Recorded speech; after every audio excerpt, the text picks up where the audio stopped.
Hello friends, welcome to my channel passion for literature. और आज इस वीडियो में हम बात करेंगे लिटरेरी मूवमेंट्स की। लिटरेरी मूवमेंट्स से रिलेटेड स्टूडेंट्स, मैंने पहले भी एक वीडियो बनाई है, ये उसका सेकंड पार्ट है। और अगर आपने वो वीडियो नहीं देखी है तो वो आप पहले वो देख लीजिए, ताकि आपको स्टार्टिंग के लिटरेरी मूवमेंट्स जो है वो अच्छे से समझ में आ जाए। और आज इसका ये दूसरा पार्ट है। लिटरेरी मूवमेंट्स एक्चुअली क्या है, एक तरीका है, वे टू डिवाइड लिटरेचर को डिवाइड करने का एक तरीका है into categories of similar philosophical, topical और एस्थेटिक फीचर्स। कि उनकी जो है, या तो उनके अंदर सिमिलर फिलोसफी होनी चाहिए, उनकी फिलोसफी सिमिलर होनी चाहिए, या उनके टॉपिक सिमिलर होने चाहिए, या उनके जो एस्थेटिक फीचर्स हैं वो सेम होने चाहिए। तो उनके ऊपर जो लिटरेचर को डिवाइड किया जाता है उसको हम लिटरेरी मूवमेंट्स कहते हैं। और ये जो है, ये यूनर की डिवीज़न जो होती है उससे अलग होता है।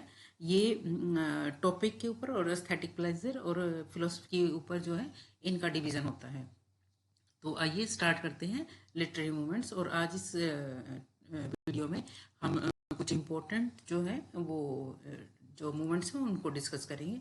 तो अ, ये पार्ट जो है वो किसी भी एग्ज़ाम के पर्पज़ से बहुत ज़्यादा इम्पोर्टेंट है, और इसीलिए जो है ये मैं वीडियो मैंने जो है बनाया है आप लोगों के लिए।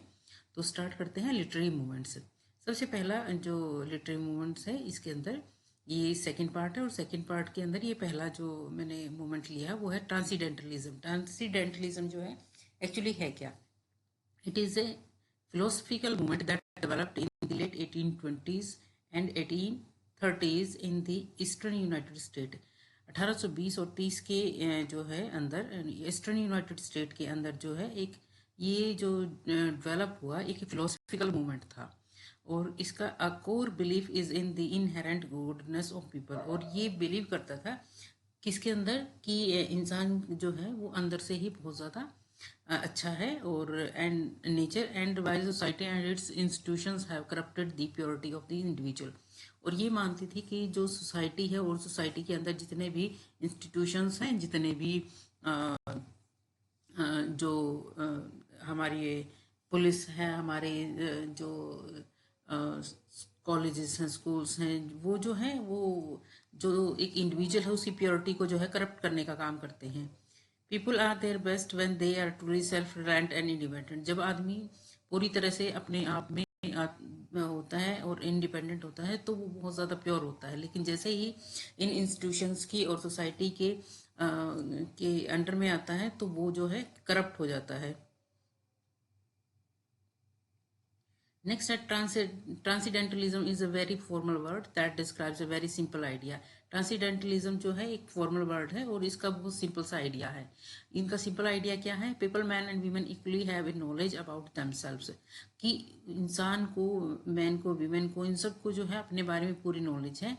And the world around them, और जो उनके आसपास का जो वर्ल्ड है उनको उसकी पूरी जानकारी है और वो जानते हैं, उसके बारे में अच्छे से समझते हैं। दैट ट्रांसीडेंट और goes beyond what they are seen, hear, taste, touch और फील। जो भी वो टच करते हैं, हियर करते हैं, स्मेल करते हैं, फील करते हैं, उनको वो जो है बहुत अच्छे से जो है जानते हैं, अपने वर्ल्ड के अंदर अच्छी तरह से समझते हैं। This knowledge comes through intuition and imagination, not through logic और सेंसेस। और ये कहते हैं जो ट्रांसीडेंटलिज्म है वो ये मानते हैं कि इंसान को जो भी नॉलेज उसको मिलती है वो उसके अंदरूनी अंदर से ही मिलती है उसको सारी नॉलेज, और उसकी खुद की इमेजिनेशन से मिलती है, ना कि लॉजिक और किसी सेंसेस। यानी कोई भी सोसाइटी या कोई भी इंस्टीट्यूशन जो है उनको ये चीज़ें नहीं सिखाता कि जो है वो नॉलेज जो है, गेन जो है वो अपने अंदर से ही करता है। ट्रांसीडेंटलिज्म ये मानता है कि इंसान जो है वो अपने अंदर से ही सारी चीज़ें सीखता है, अपनी इमेजिनेशन से सीखता है, बजाय कि किसी पर्टिकुलर इंस्टीट्यूशन से। नेक्स्ट है इस जो ट्रांसीडेंटलिज्म है इसके मेजर फिगर्स कौन कौन से हैं, इंपॉर्टेंट राइटर्स कौन है इस मूवमेंट के? राल्फ वाल्डो एमरसन, ये जो है Henry David Thoreau, Margaret Fuller और एमोस ब्रॉनसन एल्कोट जो है, ये कुछ इंपॉर्टेंट फिगर्स हैं इस मूवमेंट के। तो आई होप स्टूडेंट ये मूवमेंट जो है आपको क्लियर हुआ होगा। नेक्स्ट इम्पोर्टेंट मूवमेंट जो है वो है लिटरेरी रियलिज्म। लिटरेरी रियलिज्म क्या है? लिटरी रियलिज्म जो है इज ए लिटरी यूनर, ये एक लिटरी यूनर है, part of the broader realism. ये जो एक पूरा बड़ा रियलिज्म का जो पार्ट है उसका जो है एक हिस्सा है इन आर्ट्स, आर्ट के अंदर, that attempt to represent subject matter truthfully avoiding speculative fiction and the supernatural element. और इनका मानना क्या होता है कि इनका जो ये जो सब्जेक्ट मैटर जो रिप्रेजेंट करते हैं वो बहुत ज़्यादा ट्रूथफुल होता है और उसके अंदर कोई अंदाज़ा नहीं होता या कि कुछ सुपरनेचुरल एलिमेंट्स इसके अंदर नहीं आते। यानी वो जिस तरह से उस चीज़ को, किसी भी ऑब्जेक्ट को, किसी भी चीज़ को देखते हैं उसको वैसे ही रिप्रेजेंट करते हैं, बजाय कि उसमें अंदाज़ा लगाने के या फिर उसके अंदर सुपरनेचुरल एलिमेंट डालने के। It originated with the realist art movement. और रियलिस्ट आर्ट मूवमेंट जो स्टार्ट हुआ था, कहाँ पे start, that began with mid 19th century French literature में एंड रशियन लिटरेचर के मिड 19th सेंचुरी में स्टार्ट हुआ था, ये उसी से निकला था। Literary realism attempt to represent familiar things as they are. Literary realism का जो है वो क्या करता है, जो फेमिलियर थिंग्स है जैसे वो दिखती हैं, जिनको हम पहचानते हैं, इनको जानते हैं, जैसी चीज़ें वो हैं उनको वैसे ही रिप्रेजेंट करते हैं, बजाय कि उनके अंदर कुछ सुपर नेचुरल एलिमेंट डालने के या उनको फिर मॉडिफाई करने के। वो जैसी चीज़ें हमें दिखती हैं, जैसी होती हैं, उनको वैसे ही रिप्रेजेंट करते हैं। Realist authors choose to depict everyday and banal activities and experience. और रियलिस्ट जो ऑथर्स होते हैं वो हमेशा जो है एवरीडे की लाइफ जो चीज़ें होती हैं और जो छोटी छोटी एक्टिविटीज़ और एक्सपीरियंसेस होते हैं उनको डिपिक्ट करते हैं। Late 19th century movement based on a simplification of style. और ये जो था, ये जो मूवमेंट था, ये जो है वो स्टाइल के सिंप्लीफिकेशन के ऊपर था, एंड इमेजेस, और इमेजेस और स्टाइल जो था इनका सिंपल था, and an interest in poverty and everyday concern. यानी इनका मेन कंसर्न जो होता था वो पॉवर्टी और जो रोज़ाना की हमारी चिंताएं होती थी उनका जो है, उन वे टॉपिक्स जो है इनके लिए मेन होते थे। और उन टॉपिक्स को वो जैसे चीज़ें दिखती हैं बिल्कुल वैसे ही रिप्रेजेंट करते हैं, उनके अंदर एक्स्ट्रा एलिमेंट डालने की कोशिश नहीं करते, जैसे सुपर नेचुरल एलिमेंट या कुछ मैजिक वगैरह जो है वो जैसी चीज़ें दिखती हैं। यानी रियलिज्म का मतलब ये है कि जो चीज़ें जैसे दिखती हैं उनको वैसे ही रिप्रेजेंट करना जो था वो रियलिज्म था। अब इसके राइटर्स कौन कौन से हैं, Gustave Flaubert, Howells, Stendhal, Honore de Balzac, Leo Tolstoy, Fyodor Dostoevsky, Frank Norris, Eca de Queiroz. ये जो हैं ये इम्पोर्टेंट राइटर्स थे इस पीरियड के। और नेक्स्ट इम्पोर्टेंट मूवमेंट जो है वो है थर्ड नंबर पे नेचुरलिज्म। नेचुरलिज्म क्या है, naturalism was a literary movement, एक लिटरेरी मूवमेंट था टेकिंग प्लेस अराउंड 1865 टू 1900, जो 1865 से 1900 तक चला था। That used detailed realism to suggest that social condition, heredity and environment has inescapable force in shaping human characters। अब नेचुरलिज्म जो था, नेचुरल जो करेक्टर्स थे या नेचुरल जो राइटर्स थे वो क्या सजेस्ट करते थे, वो यही सजेस्ट करते थे कि हमारी सोशल कंडीशंस, हेरिडिटी और जो एनवायरनमेंट जो होता है वही एक ह्यूमन करेक्टर को शेप करता है। रियलिज्म क्या कहता था, रियलिज्म ये कहता था कि जो इंसान जैसा है उसको वैसे ही रिप्रेजेंट कर देते थे।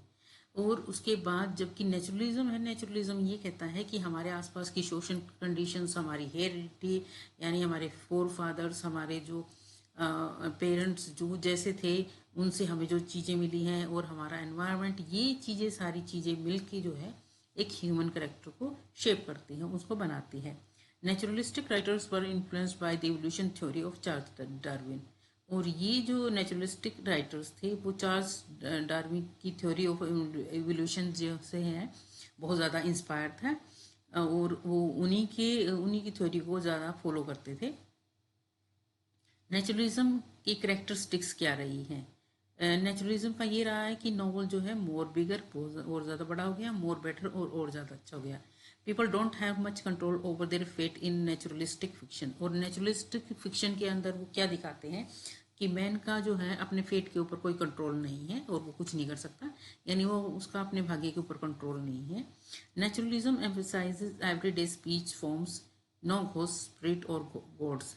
और नेचुरलिज्म जो है वो एम्फसाइज करती थी एवरीडे स्पीच फॉर्म्स, पर जो हर रोज़ाना की हमारी सी स्पीच फॉर्म्स होती जो तरीका होता था उसके ऊपर जोर देती थी, और ये घोस्ट की, स्पिरिट्स की और गॉड्स के बारे में बात नहीं करते थे। नेक्स्ट है naturalism suggest that social condition, heredity and environment had a inescapable force in shaping human character. ये रिपीट हो गया पॉइंट्स स्टूडेंट्स। तो इसके राइटर्स, नेक्स्ट पॉइंट है इसके राइटर्स कौन कौन से थे। तो राइटर्स हैं Emile Zola, in is considered to be the big daddy of the naturalism. Naturalism में सबसे पहला नाम जो है, सबसे इम्पोर्टेंट नाम जो है वो आता है एमिली जोला का। नेक्स्ट है Theodore Dreiser, Frank Norris, Edith Wharton, Stephen Crane, और ये जो है इंपॉर्टेंट राइटर्स है नेचुरलिज्म के। नेक्स्ट इम्पोर्टेंट पॉइंट है, नेक्स्ट इम्पोर्टेंट मूवमेंट जो है वो है मैजिक रियलिज्म। मैजिक रियलिज्म को जो है मार्वलस रियलिज्म भी कहते हैं। यानी क्वेश्चन ये भी पूछा जा सकता है कि मार्वलस रियलिज्म को जो है और क्या कहते हैं, तो उसको मैजिक रियलिज्म भी कहते हैं। और ये एक ऐसा लिटरेरी मूवमेंट था जिसके अंदर magical elements appear in otherwise realistic circumstances. यानी सर्कमस्टेंसेस तो जो दिखाए हैं वो सारे रियलिस्ट दिखाए हैं, लेकिन उनके अंदर जो एलिमेंट्स डाले गए हैं वो मैजिक के एलिमेंट डाले गए हैं। तो ये जो है ये मैजिक रियलिज्म है, most often associated with the Latin American literary boom of the 20th century. और इसका एसोसिएशन जो है वो माना जाता है लैटिन अमेरिका से, जो कि 20th सेंचुरी के अंदर आया था। It is a style of fiction and literary genre that paints a realistic view of the modern world। और ये एक स्टाइल है फिक्शन का जिसके अंदर जो है रियलिस्टिक व्यू दिखाया गया है मॉडर्न वर्ल्ड का, while also adding magic elements. लेकिन उसके साथ साथ रियलिस्ट जो वर्ल्ड की, मॉडर्न वर्ल्ड की जो रियलिटी है वो तो दिखाई है, लेकिन उसके साथ साथ उसके अंदर मैजिक के एलिमेंट्स जो हैं वो भी डाले हैं। तो इसी तरह से ये मिलके बना है magic realism। often deals with the blurring of the lines between fantasy and reality। और इसके अंदर बहुत बार ऐसा होता है कि जो लाइंस जो है वो एक मतलब ब्लरिंग लाइंस जो है वो दिखाई देती है। एक साइड में रियलिटी दिखाई देती है, दूसरी साइड फैंटेसी दिखाई दी है। अगर फैंटेसी दिखाई दी है तो दूसरी साइड में रियलिटी दिखाई दी है। तो इस तरह से जो है कहीं पे मैजिक है, कहीं पे रियलिटी है, कहीं पे रियलिटी है, कहीं पे मैजिक है। तो इस तरह से ये इसमें दिखाया गया है। तो जो इसके इम्पोर्टेंट राइटर्स जो रहे हैं स्टूडेंट्स, वो रहे हैं Gabriel Garcia sorry Marquez, Octavio Paz, Gunter Grass, Julio Cortazar, Sadegh Hedayat और मेलाई रॉय चौधरी, सलमान रश्दी। और सलमान रश्दी के ऊपर जो मैंने बुकर प्राइज में स्टूडेंट जो वीडियो बनाया था तो उसमें भी मैंने बताया था कि सलमान रश्दी जो है वो एक बहुत इम्पोर्टेंट राइटर है मैजिक रियलिज्म के। तो उनका जो वर्क्स हैं जो जिसके लिए उनको जो है बुकर प्राइज़ मिला, मैंने बुकर प्राइज़ मिला था जो द मिडनाइट्स चिल्ड्रन। तो उनके अंदर भी उन्होंने मैजिक रियलिज्म का ही इस्तेमाल किया है, यूज़ किया है मैजिक रियलिज्म का। तो ये जो है कुछ इम्पोर्टेंट लिटरेरी मूवमेंट्स थे स्टूडेंट्स जो इस वीडियो में मैंने कवर किए हैं। और आई होप कि आपको ये जो है वीडियो पसंद आएगा और इसको देख के जो है आपको कुछ चीज़ें जो हैं क्लियर होंगी कि नेचुरलिज्म और रियलिज्म और मैजिक रियलिज्म ये चीज़ें हैं क्या, या ट्रांसीडेंटलिज्म क्या है। तो और ये आपके एग्ज़ाम के अंदर ये बहुत ही इम्पोर्टेंट टॉपिक्स हैं स्टूडेंट्स। और ये एग्ज़ाम के अंदर इनसे क्वेश्चन पूछा जाता है, चाहे वो कोई भी एग्ज़ाम हो, चाहे नेट हो या कोई भी स्टेट का, किसी भी स्टेट का कोई भी एग्ज़ाम हो। तो इसी होप के साथ कि आपको ये जो है समझ में आएगा। और मैंने सिंपल से सिंपल लैंग्वेज में जो है इसको समझाने की कोशिश की है। तो होप करती हूँ कि आपको ये समझ में आएगा और आपके लिए काफ़ी हेल्पफुल होगा। तो इसी के साथ थैंक यू और नेक्स्ट वीडियो में मिलते हैं।